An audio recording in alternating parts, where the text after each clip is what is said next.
Alors, deuxième exercice. Donc ça se présente un peu pareil, hein, donc vous avez les QCM, machin chose qui s'y rapporte, et un petit énoncé. Dans un caisson à 90 degrés, la pression totale est maintenue à 2 bars.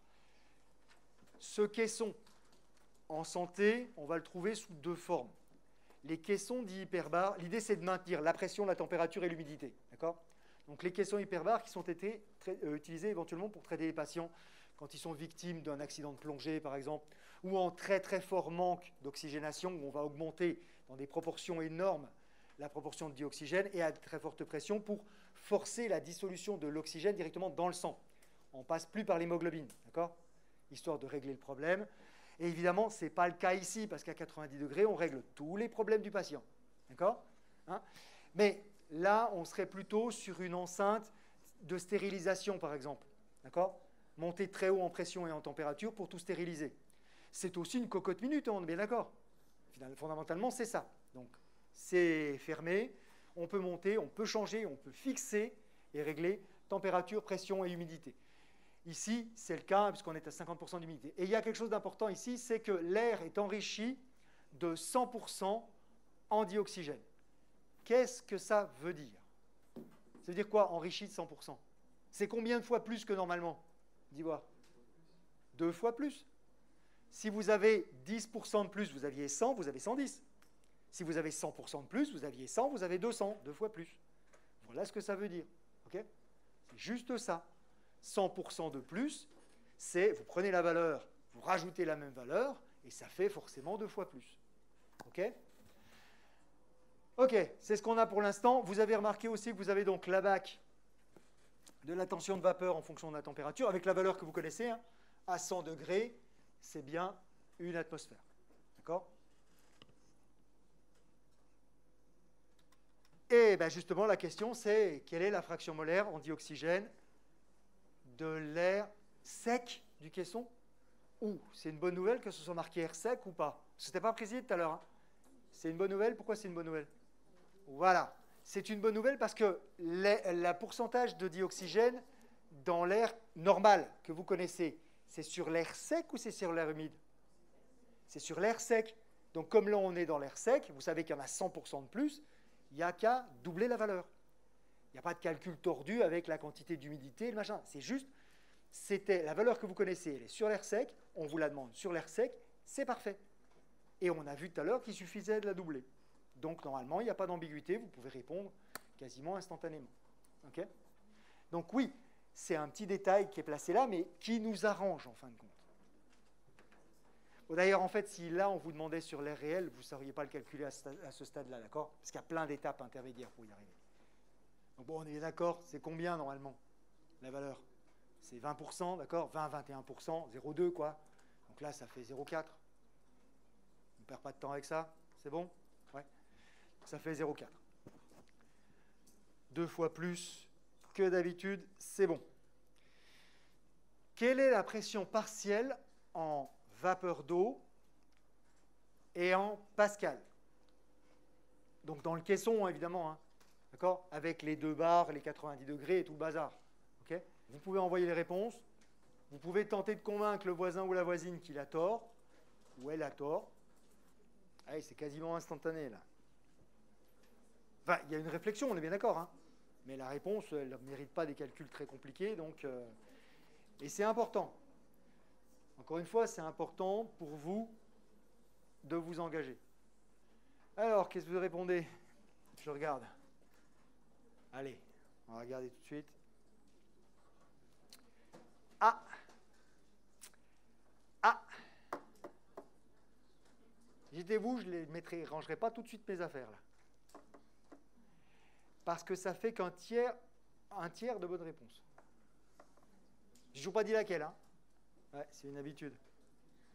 Alors déjà, une chose qui est importante, c'est que pour la très large majorité d'entre vous, d'accord, vraiment très large majorité, vous avez correctement interprété la BAC. Donc on est à 90 degrés, vous tirez un trait, pof, et on arrive à 70 000. Mais ça, c'est la tension de vapeur, la pression partielle en vapeur saturante, quand on est à saturation. c'est-à-dire à 100% d'humidité. Et là, on est à 50% d'humidité, donc à 50% de cette valeur. C'est 35 000, d'accord? 50% de la valeur de saturation. Si on est à 10%, ben c'est 10% de la valeur de saturation. OK?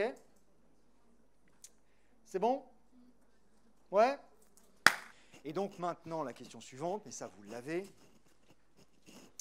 c'est quelle est maintenant réellement la pression partielle en dioxygène dans le caisson? D'accord? Pas dans l'air sec cette fois-ci, hein, on est bien d'accord. Dans le caisson, réellement, quelle est sa pression partielle? Donc en tenant compte justement du fait qu'on a une pression partielle qui est due à la vapeur d'eau. Alors où on en est? Oui, c'est un bon début, je pense qu'il y a un peu plus que ça quand même, mais c'est pas grave, je vais déjà regarder ce que ça donne sur cette première réponse. Il y en a 9 qui ont la bonne réponse. Vous êtes plus que 9, hein, largement, hein, d'accord? Donc, on va quand même regarder ça, tranquillement. La pression atmosphérique, enfin, la pression de l'atmosphère dans le caisson, c'est comme ça qu'il faut comprendre l'atmosphérique, d'accord? L'atmosphère dans le caisson. C'est la pression de l'air sec, c'est-à-dire tous les gaz, sauf l'eau qu'on peut mettre à part, puisqu'on vient de la calculer. D'accord? C'est bon pour tout le monde? Et la composition dioxygène. Donc, la pression partielle en dioxygène, elle est calculée sur l'air sec. Donc, je dois pouvoir calculer la pression partielle en dioxygène simplement en faisant ça. Zut, je l'écris mal là. D'accord? Il faut que je retire la pression partielle due à l'humidité pour pouvoir utiliser la fraction molaire qui a été utilisée sur l'air sec. D'accord? C'est juste pour le calcul. Hein. Physiquement, je ne peux pas le faire, bien entendu, mais on s'en fiche. C'est juste une histoire de calcul ici. D'accord? C'est calculé, la fraction molaire est calculée sur l'air sec, donc je dois revenir à cette pression-là et ne pas le calculer sur la pression totale, parce que ça n'a pas été mesuré sur la pression totale, sur l'air humide. D'accord? Et donc là, il suffit de faire le calcul. Hein, voilà. Donc, ça fera donc 0,4, 200 000, pas oublier les zéros, 35 000, et on trouve 66 000, quoi. D'accord? Donc si vous aviez... Alors, si on avait négligé cette humidité, en fin de compte, on trouve 80 000. Et vous voyez qu'entre 80 000 et 66 000, ça fait quand même une sacrée différence. D'accord? C'est pas négligeable. L'effet de l'humidité, ici, n'est pas négligeable. Mais il n'est pas négligeable, pourquoi? Mais parce qu'on est à une température très élevée, d'accord? Où la pression de vapeur saturante, la tension de vapeur de l'eau est très élevée. Donc même si je suis qu'à 50% d'humidité, ça laisse une pression partielle en eau qui est grande. Grande et pas négligeable devant la pression totale. Mais si maintenant on se trouve aux températures habituelles, celles auxquelles nous on a l'habitude de vivre, d'accord, hein? Donc pas comme au Canada quand ils ont 50 degrés, on va revenir à des températures un peu plus normales. C'est une blague, hein, juste, d'accord? C'était pas drôle pour eux. Mais si on rentre dans allez, on va dire dans la zone à peu près dans laquelle on est le plus souvent, on va dire entre 15 et 25 degrés.